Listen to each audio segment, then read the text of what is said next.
Two peoples, one land. A conflict that was not 3,000 years in the making, but engineered in less than 50.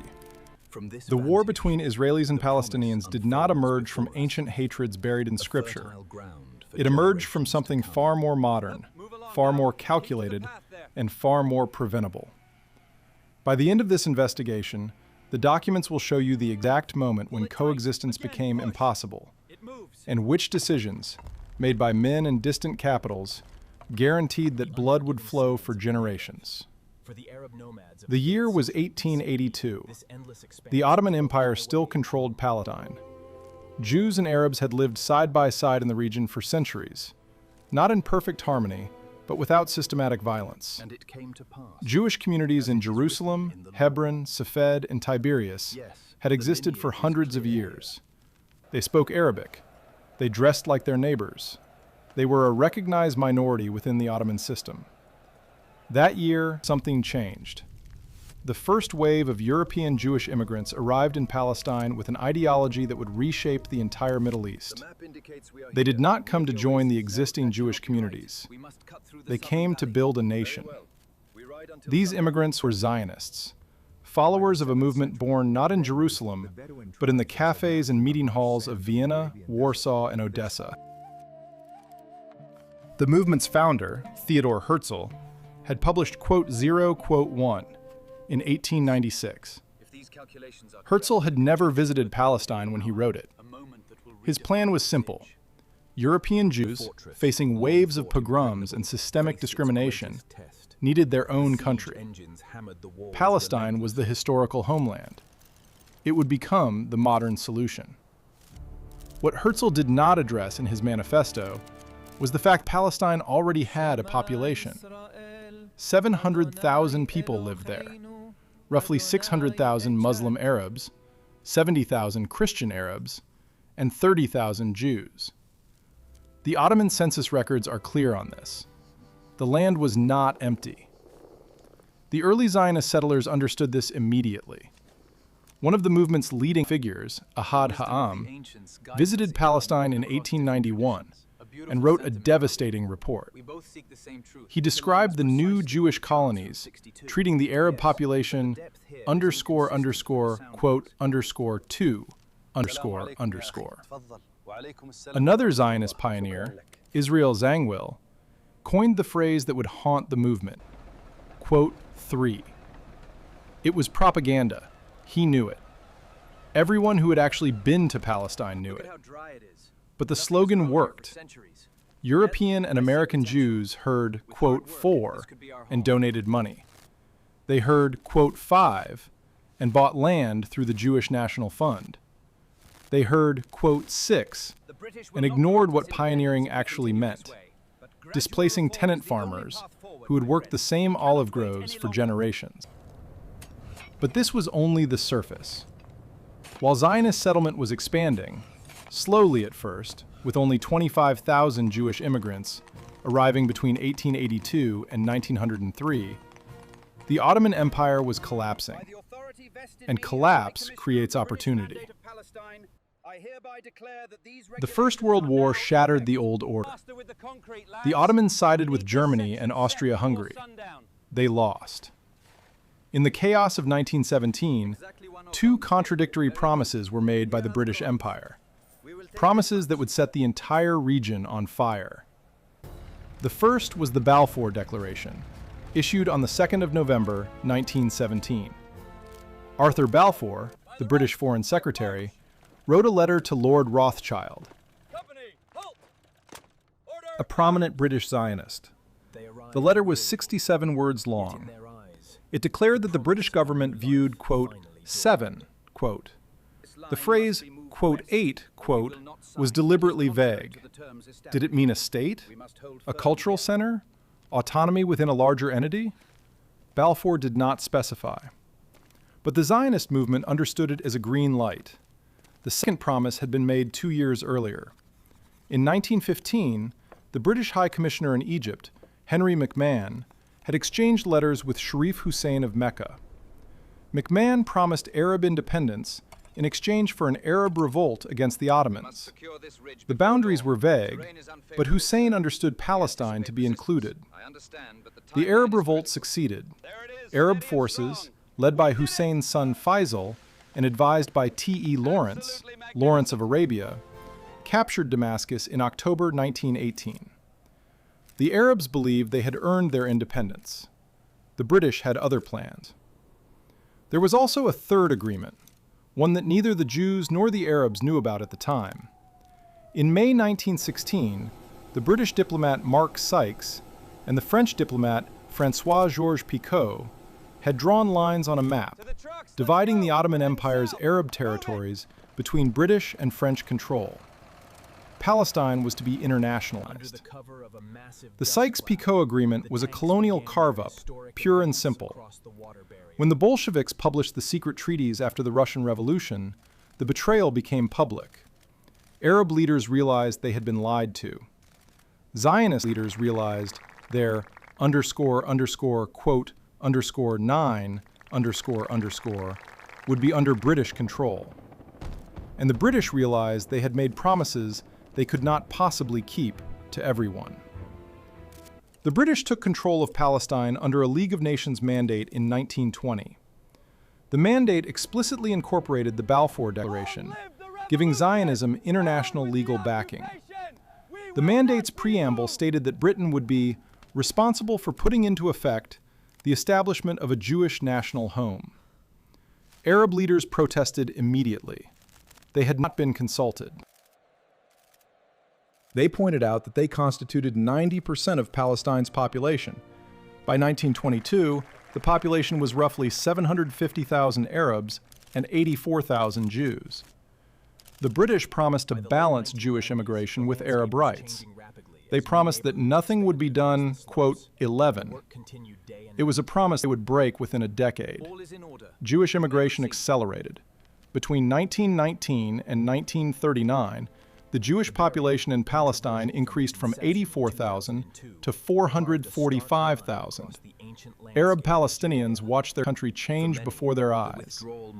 Jewish organizations bought land from absentee Ottoman landlords in Beirut and Damascus, landlords who had never worked the land themselves.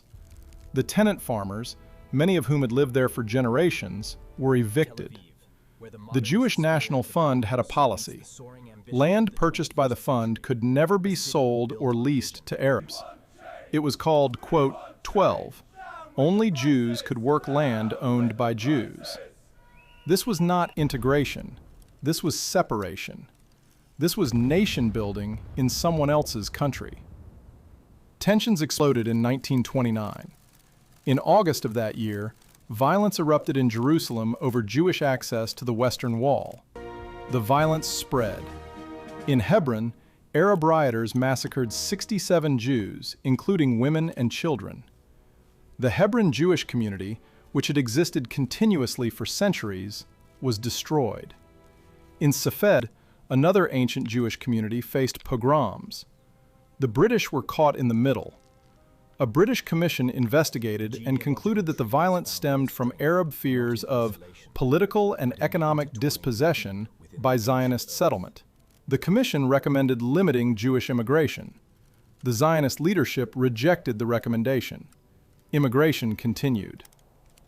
The 1930s brought the situation to a breaking point. Adolf Hitler came to power in Germany in 1933. Jewish refugees from Europe poured into Palestine. 62,000 arrived in 1935 alone. The Arab population saw this as a European problem being solved at their expense. Why should Palestinians pay for European anti-Semitism? In April 1936, the Arab community launched a general strike. It lasted 6 months. Arab workers refused to work. Arab merchants refused to sell goods. Arab taxpayers refused to pay taxes. The strike's demands were clear. Stop Jewish immigration, stop land sales to Jews, establish an independent Palestine with an Arab majority. The British response was martial law. The strike escalated into armed revolt. From 1936 to 1939, the Arab Rebellion became a full-scale insurgency. Arab guerrillas attacked British forces, Jewish settlements, and Arab moderates who cooperated with the British. The British brought in 20,000 troops. They executed rebel leaders. They demolished the homes of suspected insurgents. They imposed collective punishment on entire villages. The rebellion was crushed, but the cost was devastating. According to British records, 5,000 Arabs were killed, 15,000 wounded, and 5,600 imprisoned. The Arab political leadership was destroyed, killed, exiled, or imprisoned. The Palestinian Arab community entered the next phase of the conflict, leaderless and exhausted. But here is where the story gets complicated. While the Arab rebellion was collapsing, the Zionist movement was building a state infrastructure in secret. The Haganah, the main Jewish paramilitary organization, grew from a loose collection of local defense groups into a disciplined army of 15,000 fighters. Jewish immigration had brought engineers, doctors, lawyers, teachers, and military veterans from Europe. The Yishuv, the Jewish community in Palestine, had its own parliament, its own courts, its own tax system, its own schools, and its own economy. By 1939, the Zionist movement had created all the institutions of statehood except sovereignty itself. They were waiting for the right moment to declare independence. That moment would come in 9 years. The Second World War changed everything. 6 million Jews were murdered in the Holocaust. The moral argument for a Jewish state became overwhelming to the Western world. Jewish survivors in displaced persons camps across Europe had nowhere to go. The United States had restrictive immigration quotas. Britain had shut down immigration to Palestine with the White Paper of 1939, limiting Jewish immigration to 15,000 per year for 5 years, then stopping it entirely, unless the Arab population consented. The Zionist movement saw this as a death sentence for European Jews. They were right. Hundreds of thousands who might have fled to Palestine died in the gas chambers instead. After the war, the conflict turned violent in a new way. Jewish paramilitary groups, the Haganah, the Irgun, and the Stern Gang, launched attacks on British forces. In July 1946, the Irgun bombed the King David Hotel in Jerusalem, the British administrative headquarters. 91 people died, British, Arabs, and Jews. The British called it terrorism. The Irgun called it war. The British Empire, exhausted by the Second World War and facing insurgencies across its crumbling empire, decided to leave. In February 1947, Britain announced it would hand the Palestine problem to the United Nations. The United Nations proposed a partition plan in November 1947. Palestine would be divided into a Jewish state and an Arab state, with Jerusalem under international control. The proposed borders were a geographic nightmare. The Jewish state would be 56% of the land, despite Jews being 33% of the population.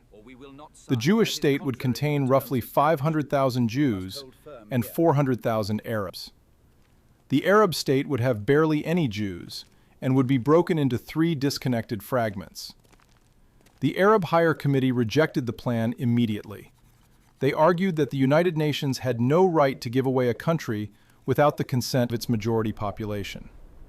The Zionist leadership accepted the plan, though privately, David Ben-Gurion and other leaders believed the borders would change through war. They were correct. The day after the United Nations vote, civil war erupted. Arab and Jewish militias fought for control of mixed cities and strategic roads. The British, scheduled to withdraw on the 15th of May 1948, did nothing to stop the fighting. They just counted down the days until they could leave. In the early months of 1948, the Haganah was losing. Arab forces controlled key roads. Jewish Jerusalem was under siege. Then the tide turned. In April 1948, the Haganah launched Plan Dalet, Plan D. This was a military operation to secure the borders of the proposed Jewish state and the roads connecting Jewish settlements. What happened next is one of the most contested events in the entire conflict. Between April and July 1948, approximately 750,000 Palestinian Arabs fled or were expelled from their homes. The event is called the Nakba in Arabic, the catastrophe. Israeli historians have debated for decades whether this was ethnic cleansing or the accidental byproduct of war. The evidence is now clear. Declassified documents and the work of Israeli historians, particularly Benny Morris, Ilan Pape, and Avi Shleim, have shown that the exodus was not accidental. Some Palestinians fled in panic after hearing reports of massacres. Some were warned by Jewish forces to leave. Some were directly expelled at gunpoint. The massacre at Deir Yassin on the 9th of April, 1948, where Irgun and Stern Gang fighters killed over 100 Arab villagers, triggered mass panic.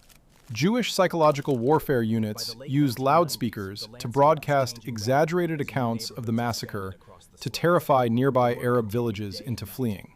In dozens of villages, Haganah forces forcibly expelled the entire population after capturing the village.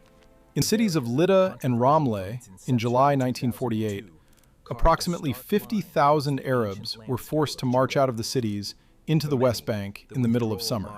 Hundreds died of thirst and exhaustion on the road. David Ben-Gurion, who became Israel's first prime minister, wrote in his diary in 1948, "We must do everything to ensure they never return." The Israeli government passed laws confiscating absentee property, the land and homes of Palestinians who had fled or been expelled. These laws still exist. The refugees were not allowed to return. They ended up encamped in the West Bank, Gaza, Jordan, Lebanon, and Syria. 750,000 people became refugees. Their descendants now number over 5 million. The Palestinian refugee problem is the largest unresolved refugee crisis in the world. On the 14th of May, 1948, David Ben-Gurion declared the independence of the State of Israel. The next day, 5 Arab armies, Egypt, Jordan, Syria, Lebanon, and Iraq, invaded. The Arab-Israeli War of 1948 had begun. The Arab leaders claimed they were liberating Palestine from Zionist colonialism. In reality, they were also pursuing their own territorial ambitions. King Abdullah of Jordan wanted to annex the West Bank. King Farouk of Egypt wanted to expand Egyptian influence. The Arab armies were poorly coordinated. They had no unified command. They had no clear strategy. The Israeli forces, by contrast, were highly motivated, well-organized, and increasingly well-armed. By January 1949, when armistice agreements were signed, Israel had won decisively. The war's outcome shocked the Arab world. Israel not only survived, it expanded. The armistice lines gave Israel 78% of historic Palestine, well beyond the 56% proposed by the United Nations partition plan. The West Bank was annexed by Jordan. The Gaza Strip was occupied by Egypt. Jerusalem was divided. Israel controlled West Jerusalem, Jordan controlled East Jerusalem and the Old City. Approximately 750,000 Palestinians were now refugees. The Palestinian state envisioned by the United Nations partition plan had never been born. The next 2 decades were a cold war between Israel and its Arab neighbors. Egypt's president, Gamal Abdel Nasser, became the champion of Arab nationalism and Palestinian liberation. He nationalized the Suez Canal in 1956, triggering an invasion by Britain, France, and Israel. The invasion failed politically. The United States and Soviet Union both opposed it, forcing the invaders to withdraw. Nasser emerged as a hero of the Arab world. Palestinian refugees in camps across the Middle East grew increasingly radicalized. If the Arab governments could not liberate Palestine, The refugees would do it themselves. In 1964, the Palestine Liberation Organization was formed. Initially, it was controlled by Arab governments, particularly Egypt. But a younger generation of Palestinian militants was rising. In 1967, Yasser Arafat's faction, Fatah, was carrying out cross-border raids into Israel from Jordan, Syria, and Lebanon. Israel retaliated with military strikes. Tensions escalated throughout 1966 and early 1967. In May 1967, Nasser mobilized Egyptian troops in the Sinai Peninsula. He demanded the withdrawal of United Nations peacekeepers from the Egyptian-Israeli border. He blockaded the Straits of Tiran, cutting off Israeli shipping to the Red Sea. Jordan signed a mutual defense pact with Egypt. Syria massed troops on the Golan Heights. Israel was surrounded. On the morning of the 5th of June, 1967, Israel launched a preemptive strike. In 3 hours, the Israeli Air Force destroyed nearly the entire Egyptian Air Force on the ground. Over the next 6 days, Israeli forces captured the Sinai Peninsula from Egypt, the West Bank from Jordan, and the Golan Heights from Syria. The Six-Day War was the most decisive military victory in modern Middle Eastern history. When the fighting stopped on the 10th of June, Israel had tripled its territory. It now controlled all of historic Palestine, from the Mediterranean Sea to the Jordan River. The occupation that began in June 1967 continues today. Israel now controlled over 1 million Palestinian Arabs in the West Bank and Gaza Strip, people who were not Israeli citizens and had no political rights. The United Nations Security Council passed Resolution 242 in November 1967, calling for Israeli withdrawal from territories occupied in the war in exchange for Arab recognition of Israel's right to exist in peace. The resolution's deliberately ambiguous wording, quote 16 versus quote 17, has been debated ever since. Israel began building settlements in the occupied territories almost immediately. The settlements were illegal under international law. The Fourth Geneva Convention prohibits an occupying power from transferring its civilian population into occupied territory. Israel disputed this interpretation. The first settlements were small outposts. Within a decade, they would become cities. The Palestinian national movement transformed after 1967. Yasser Arafat's Fatah faction took control of the PLO in 1969. Palestinian guerrilla groups launched attacks on Israeli targets around the world. In September 1972, a Palestinian group called Black September took 11 Israeli athletes hostage at the Munich Olympics. All 11 were killed in a botched German rescue operation. The massacre was broadcast live on television around the world. Israel responded with Operation Wrath of God, a covert assassination campaign targeting Palestinian militants across Europe and the Middle East. The cycle of violence intensified. In October 1973, Egypt and Syria launched a surprise attack on Israel on Yom Kippur, the holiest day of the Jewish calendar. The initial Arab attacks succeeded. Israeli forces were pushed back. For the first time since 1948, Israel's survival seemed genuinely threatened. But the tide turned after 2 weeks of fighting. Israel pushed into Syrian territory and crossed the Suez Canal into Egypt. The superpowers intervened. The United States resupplied Israel with massive airlifts of weapons. The Soviet Union threatened to intervene directly. A ceasefire was brokered. The Yom Kippur War had ended in a narrow Israeli victory, but the psychological impact was enormous. The myth of Israeli invincibility was shattered. The Arab oil embargo that followed the war quadrupled oil prices and plunged the Western world into recession. The war had another consequence.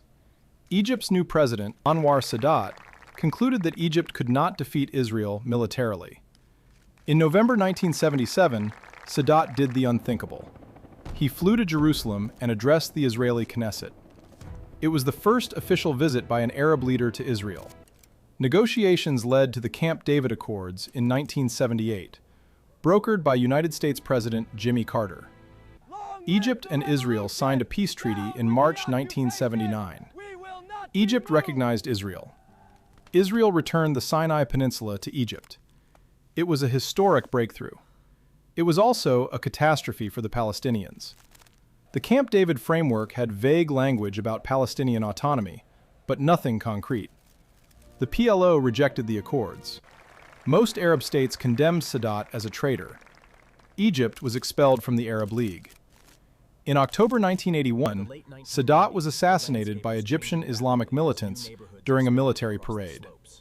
While Egypt made peace, Israel was expanding its control over the occupied territories.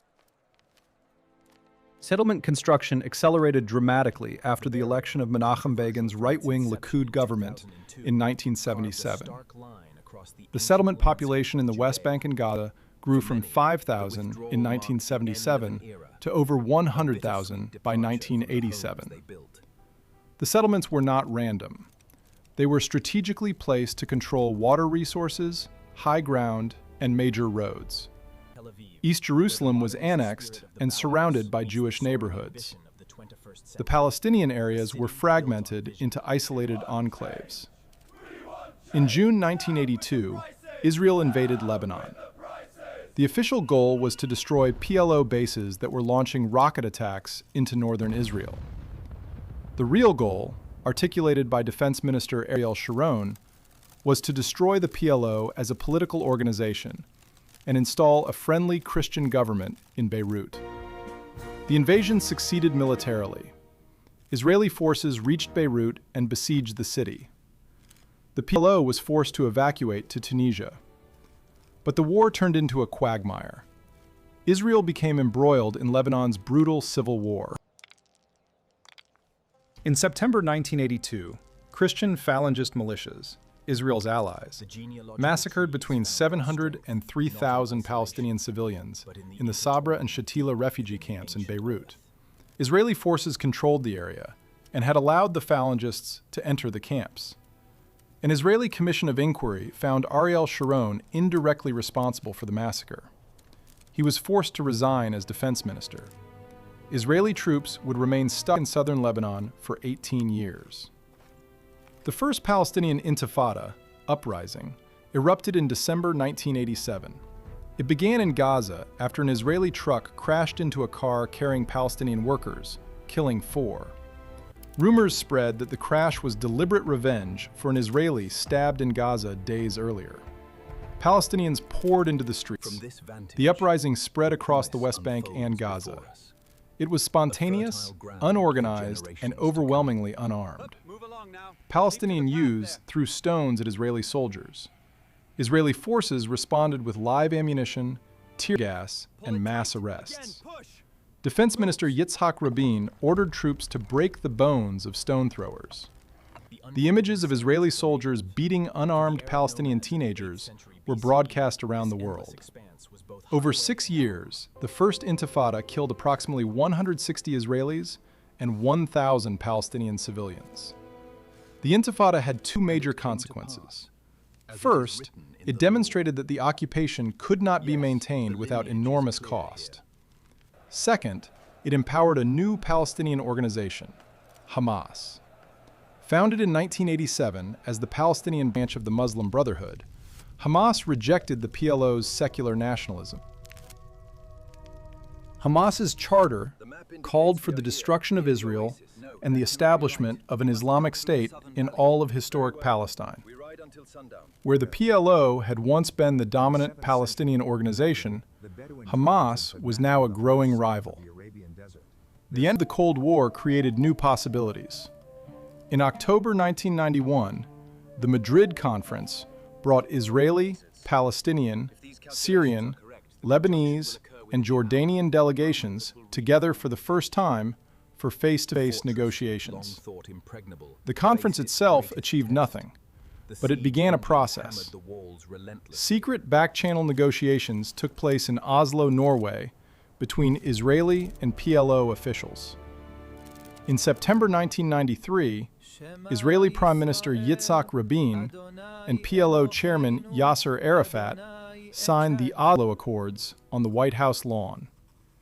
It was supposed to be the beginning of the end of the conflict.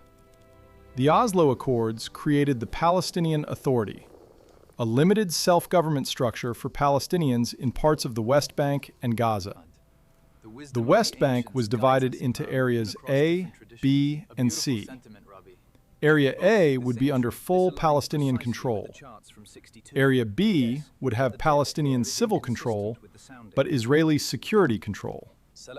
Area C, 60% of the West Bank, would remain under full Israeli control. The agreement was supposed to be temporary. Final status negotiations on borders, refugees, settlements, and Jerusalem were supposed to conclude by 1999. They never did. Oslo's fundamental flaw was that it did not require Israel to stop settlement construction. During the Oslo process, the Israeli settlement population in the West Bank doubled from 110,000 in 1993 to over 200,000 by 2000. Roads were built connecting settlements to Israel, carving the West Bank into isolated Palestinian cantons. The Palestinian Authority became, in practice, a subcontractor for Israeli security, suppressing Palestinian militants while Israel continued to expand settlements. Many Palestinians saw Arafat as a collaborator. Opposition to Oslo was violent on both sides. In February 1994, an American-born Israeli settler, Baruch Goldstein, massacred 29 Palestinian worshippers in the Ibrahimi Mosque in Hebron. Hamas responded with a wave of suicide bombings inside Israel. Buses and cafes exploded in Jerusalem, Tel Aviv, and Haifa. In November 1995, Yigal Amir, a right-wing Israeli extremist opposed to Oslo, assassinated Prime Minister Yitzhak Rabin. Amir believed Rabin was a traitor for negotiating with the PLO. Rabin's death ended any realistic chance for a comprehensive peace agreement. In July 2000, United States President Bill Clinton brought Israeli Prime Minister Ehud Barak and Palestinian Authority President Yasser Arafat to Camp David for final status negotiations. Barak offered the most generous Israeli proposal ever made: 91% of the West Bank, all of Gaza, a capital in East Jerusalem, and a symbolic right of return for a limited number of Palestinian refugees. Arafat rejected the offer.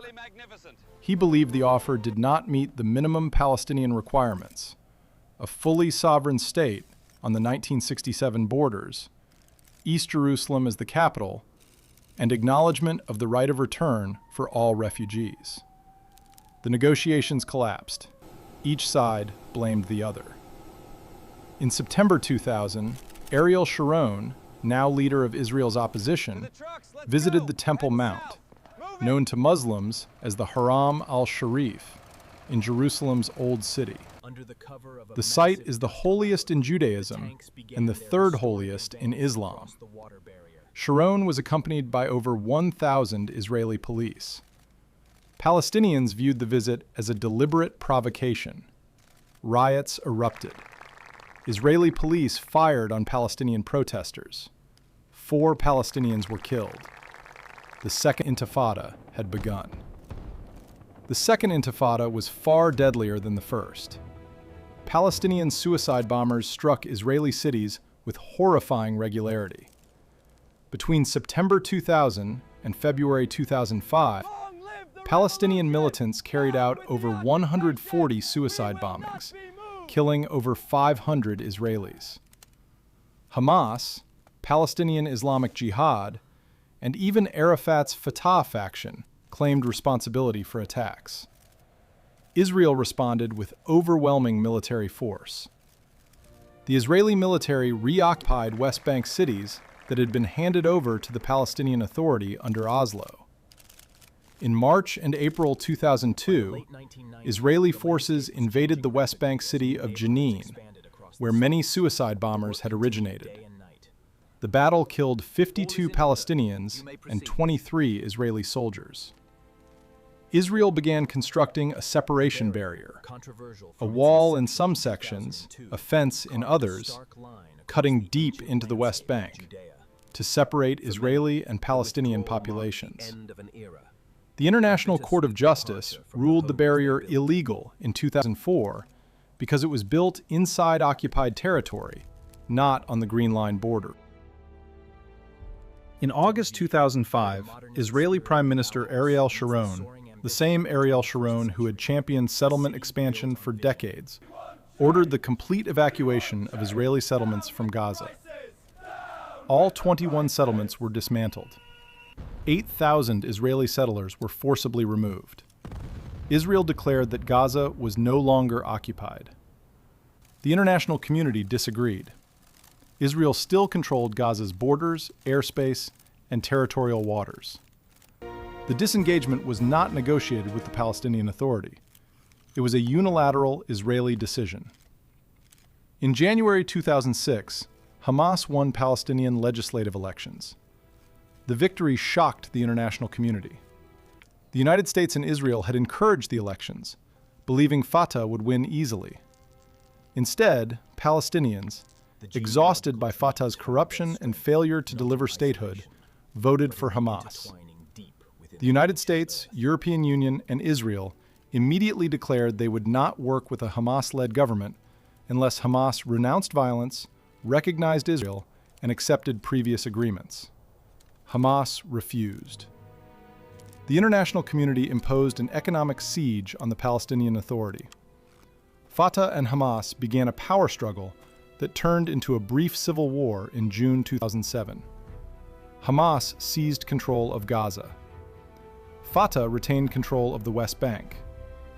The Palestinian territories were now split between two rival governments. Israel and Egypt imposed a full blockade on Gaza. The blockade, which continues today, restricts the movement of people and goods in and out of Gaza. Israel argues the blockade is necessary to prevent weapons smuggling to Hamas. Human rights organizations call it collective punishment of Gaza's 2 million residents. Gaza has become an open-air prison. Unemployment exceeds 50%. Fresh water is scarce. Electricity runs only a few hours a day. The population is among the densest on Earth, over 5,000 people per square kilometer. Hamas has fired thousands of rockets from Gaza into Israel. Most are crude, unguided projectiles that cause little damage. Some kill.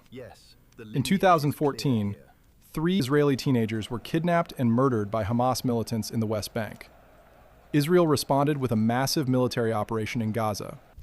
50 days of fighting killed over 2,000 Palestinians, mostly civilians, and 66 Israeli soldiers.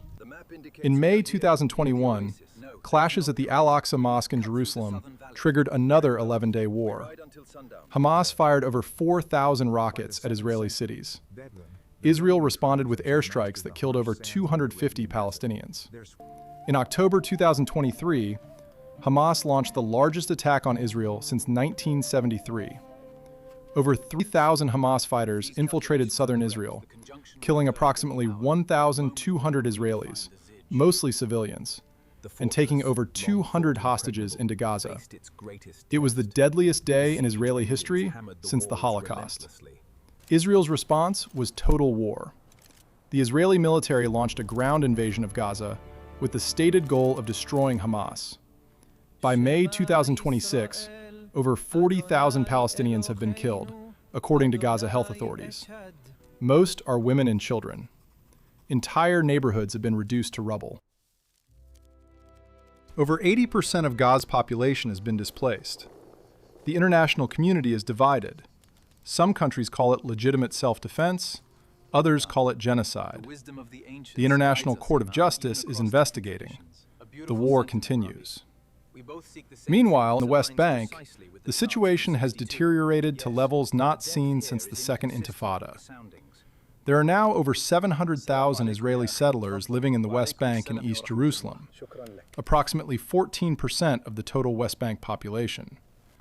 The settlements are connected by a network of roads, some of which Palestinians are prohibited from using. The West Bank is fragmented into over 200 disconnected Palestinian enclaves, surrounded by settlements, military zones, and Israeli checkpoints. The Palestinian Authority, led by President Mahmoud Abbas since 2005, has no democratic legitimacy. Abbas has ruled for 19 years without elections. The authority survives on foreign aid and security coordination with Israel. The two-state solution, the international consensus since the 1990s, is functionally dead. 700,000 settlers are not going to be evacuated. Jerusalem is not going to be divided again. The Palestinian territories are not contiguous. But the one-state reality that exists is not a democracy. It is a system where approximately 7 million Jews have full rights and approximately 7 million Palestinians have none. Israel controls the territory between the Mediterranean Sea and the Jordan River. Over half the people under its control cannot vote in Israeli elections, cannot move freely, cannot build homes without permits that are rarely granted, and live under military law, while settlers next door live under civilian law. Former Israeli Prime Ministers Ehud Olmert and Ehud Barak have both stated publicly that this system is apartheid. The conflict has long since transcended the borders of Israel and Palestine. Hezbollah in Lebanon, backed by Iran, has fought multiple wars with Israel. Iran has funded Hamas and Palestinian Islamic Jihad as part of its regional confrontation with Israel and the United States. Syria's civil war created a power vacuum that Iran filled, positioning Iranian forces and proxies on Israel's northern border. The Abraham Accords, signed in 2020, normalized relations between Israel and the United Arab Emirates, Bahrain, and later Morocco and Sudan, a historic shift in the Arab world's approach to Israel. But normalization with Gulf monarchies does not resolve the Palestinian issue. It bypasses it. The single mechanism that made survival possible for the Zionist movement was what it has always been: unshakable conviction that the Jewish people, after 2,000 years of persecution culminating in the Holocaust, have an absolute right to a state of their own, and that this right supersedes all competing claims. The mechanism that has sustained Palestinian resistance is equally unshakable: the belief that they were dispossessed of their homeland by a colonial settler movement backed by Western empires, and that no amount of time will make this injustice legitimate. These are not merely competing narratives. They are incompatible foundations. One side's liberation is the other side's catastrophe.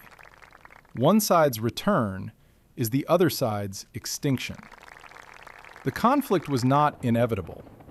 In 1882, coexistence was possible. Jewish immigration could have been negotiated with the existing population. A binational state could have been built. Federalism could have protected both communities. These options were proposed at the time by intellectuals on both sides. They were rejected.